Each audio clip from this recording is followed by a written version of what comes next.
Ano po yung pinakamatinding na pinsala dyan sa area ng Mindanao in terms do sa mga paaralan natin?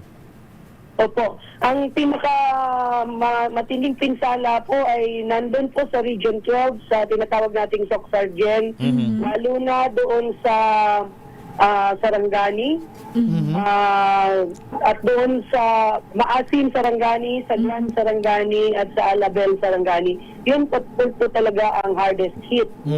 And then there are other two regions that incurred substantial damage also, kagaya ng Davao at saka Northern Mindanao.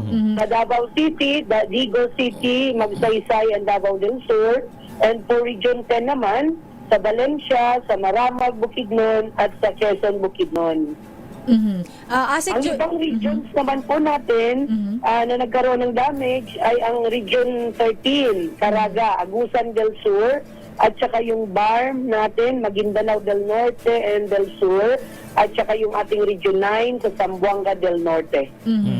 Sec Joyce, when you say hardest hit, kumbaga matinding tinamaan, ano po, gaano po, can you please tell us specifically, yung mga classroom po ba may bumagsak or ano po yung total na damage na tinamo ng mga classrooms natin dito sa mga nabanggit niyo po na area na pinakamatinding tinamaan?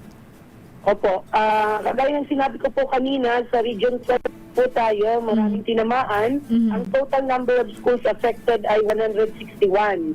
Tapos yung classrooms na may minor damage ay 523. Meron namang major damage, 204. At saka yung totally damaged po na classrooms, 105. Naku, marami. Ibig sabihin po nito ay talagang hihinto po ng pagpunta muna sa paaralan ang ating mga estudyante at mga guro upang tingnan ang ating mga eskwelahan, ang ating mga engineers at ang DRRM team natin.